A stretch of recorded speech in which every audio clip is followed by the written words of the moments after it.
A'udzubillahi minasyaitonirrajim. Bismillahirrahmanirrahim. Qala musannifu rahimahullahu ta'ala wa nafa'ana bi ulumihi amin ya Allah ya rabbal alamin. Wa minha sareng eta tetep tina dako iku riya. Qat'ul majhi ari megatkeun heureuy al mubahi anu dimeunangkeun. Idza dakhala di mana-mana asup sahaman jalma yustahya anu dipika serab nu dipika isin saha minhu ti itu si man.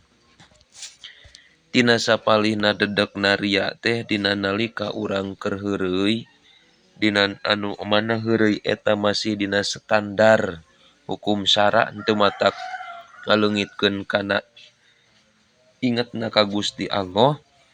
Tah tuluy teh asup jalma anu dipika serab ku urang guru urang para gegeden, maka didinya urang megatkeun heureuy urang. Eta teh disebutna riya. Jadi megatkeun heureuy ku peda aya asupna gegeden nyaeta jalma-jalma nu dipika serab ku urang. Eta termasukna riya.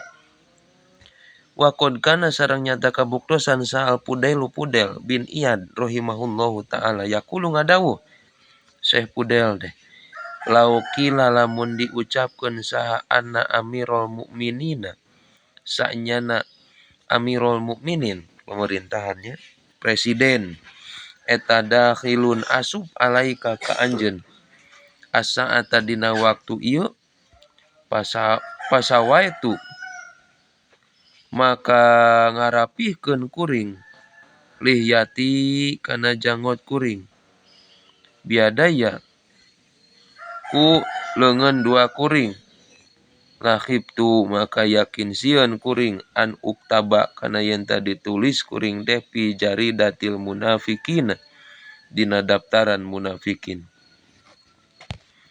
Nah, sapertikeun kieu lamun disebutkeun ka urang teh disebutkeun kieu ye ayeuna teh aya presiden asup rek aya ulama asup rek aya guru asup ka dieu. Nah, didinya teh langsung nya ngarapihkeun janggot ku leungeun. Bisi disebutkeun ayeuna paburisanna janggot termasuk tina daftaran munafik. Tah berarti kan eta kurap ngarapihkeun kitu hek urang keur heureuy biasa bae kumaha santri pas asup guru. Nah, eta teh lamun ayeuna urang kalakuanna kitu kasieunnan disebut meureun tina daftaran munafikin, kalakuan urang kitu eta urang termasukna riya. Palatakto maka teu kudu megatkeun anjeun ya akhi he dulur al majhal mubahi kana heureuy al mubahi anu al mubah anu dimeunangkeun li ajli dakhilin karana ara-ara asup alaika ka anjeun illa biniyatin sholihatin angin kalawan niat sholihatin nu alus. Tuh, ulah selang megatkeun heureuy mah biasa besok bae. Anu sakira-kira di hukuman meunang cek hukum syara mah ulah kena asup eta tuluy dipegatkeun heureuy kecuali mun aya niat anu alus. Urang teh nya aya niat anu alus nu bener-bener henteu matak ngadatangkeun kana riya, berarti meles kusabab hayang kusabab rasa takdim. Melesna teh kitu nya. Eueuh kusabab anu sejen. Kumaha anu sejen fa inna khurqana musal abdi. Maka sanyana kabukana rahasiana hiji hamba. Indaman disandingan jalma yustahya anu dipika era saha minhu ti si man eta aula leuwih utama minirtika bi tinimang migawena itu si abdun sifatal nipaki kana sifat munafik. Kieu nya sabab kabukana rahasiana jalma geuning euy si eta tukang heureuy pek teh nu biasana hareupeun batur teh cicingan kitu kieu pek teh tukang heureuy berarti eta kan kabuka rahasiana. Ya, kabuka rahasia ku guru urang sugan teh tara heureuy euy sok aya kitu kan. Wah, keur ngadu bekok teh di jero di kobong aya guru. Wah, sugan teh tara kitu. Eta teh leuwih alus tinimbang urang migawe kana sifat-sifat munafik. Kumaha sifat munafik teh? Nu teu disangka, Kitunya di hareupeun guru urang teh tutungkulan ditukangeun mah geuning tukang heureuyna luar biasa. Eta berarti termasuk sifat munafik. Tah jadi alus kene kabuka rahasia urang di hareupeun nu jadi guru atawa di hareupeun gegeden nya nu dipikaserap ku urang tinimang urang migawe kana sifat munafik di hareupeun alus ditukangeun mah beda gitu. Bisi termasukna termasuk sifat munafik. Tah eta kitu tah. Wa mina sareng eta tetep tina itu dako ikuria aziyadatu ari tambah fil itroki dina nungkulkeun sirah wal khusyu sareng dina khusyu lidukhuli ahadin karana asupna jalma minal akabiri tina pirang-pirang gegeden. Wa guerihim sareng salianti itu akabir. Wa qad kana sareng nyata kabuktosan sa sayyidi Gusti urang alal khawasi Ali al-Khawasi tegasna Ali al-Khawas rahimahullahu taala amin. Yaqulu ngadawuh itu Ali. Idza dakhala di mana-mana asup ala ahadikum ka salah sahiji aranjeun kabeh saamirun raja.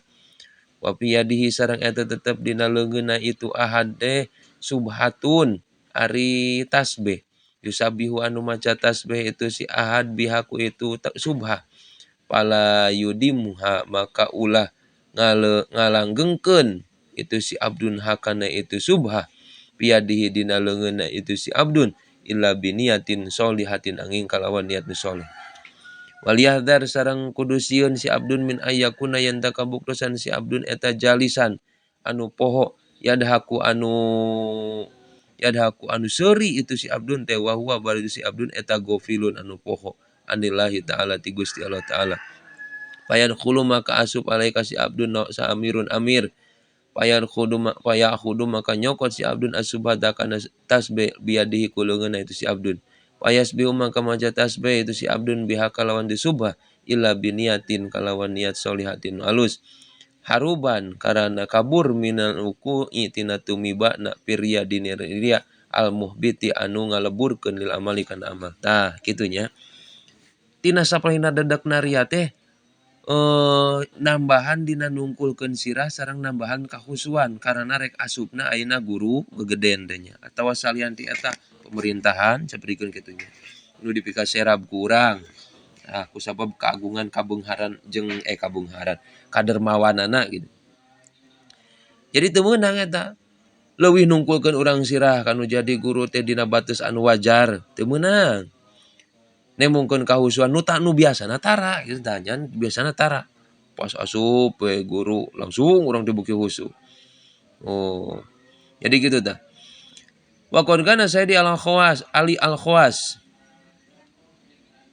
Di dieu Syekh Ali al-Khawas rahimahullah taala ngadawukeun idza dakhala ahadukum ala ahadikum amirun di mana asup ayeuna ka tempat urang teh hiji raja hiji guru anu mana urang teh keur nyekel tasbih keur maca tasbih tak keur dikir nya ku eta tasbih maka ulah ngalanggengkeun dina leungeun urang teh tasbih ulah terus dicekel tasbih teh sok simpen nya simpen di dinya tasbih teh bisi teh mah urang nyekel tasbih aya rasa hayang kaciri ku raja atawa ku nu jadi guru simpen we heula teu urang keur ngapalkeun di kobong tuluy jadi guru teh nyauran simpen heula tutupkeun buku ulah hayang nembungkeun ayeuna naon urang teh sok ngapalkeunana illa biniyatin sholihatin angin kalawan niat anu alus seperti kumaha rasa sieun tadi dieu waliyahdar min ayyakuna jalisan yadahaku rasa sieun urang teh dina diuk babarengan teh seuri bari poho ka Allah nya asup eta guru teh atawa amir teh tuluy urang nyekel kana tasbih da sakasieunan bisi dina nalika urang seseurian jeung nu jadi guru jeung jadi gegeden urang poho eta kan niat nu alus geus bae urang teh dikir di dinya nyekel tasbih teh jadi masalah daripada urang poho ka Allah gitu tah nya eta wa haruban karena rasa sieun minawukuri tina tumiwa firya dina riya al muhbit al amal pokona kitu tah nya intina kitu lah hate urang nu bisa ngarasa sorangan kana hate urang. Jadi urang kudu leuwih hati-hati lamun teh emang geus aya rasa hayang dina hate teh hayang ka alam ku gegeden atau ku guru, buru-buru eureunan digawena eta. Tapi hate tetep kudu eling ka Allah. Itu tah. Inti nama eta. Lamun aya pamaksudan dina urusan ibadah, aya pamaksudan nu sejen dibarengan jeung karna Allahna, tetep eta disebut riya. Wadako iku riya sareng ari dedek-dedekna riya eta kasirotun loba. Madkuratun ditutur fi kutubil qaumi dina pirang-pirang kitab ulama thariqah. Fa'lam maka kudu nganyahokeun anjeun dalika kana itu dako iku riya ya akhi he dulur. Jadi loba lah. Nah intina mah ulah nyampuran pamaksudan urang. Pamaksudan anu hayang menang ridho Allah tapi dibarengan jeung pamaksudan anu sejen sanajan bernilaina sae itu tetap riya. Mudah-mudahan tina tamatna ieu dina urusan riya urang sadayana ku Allah diraksa hatena sehingga bersih di mana migawe hayang nyuprihna ridho Allah Subhanahu wa taala. Amin ya Allah ya rabbal alamin.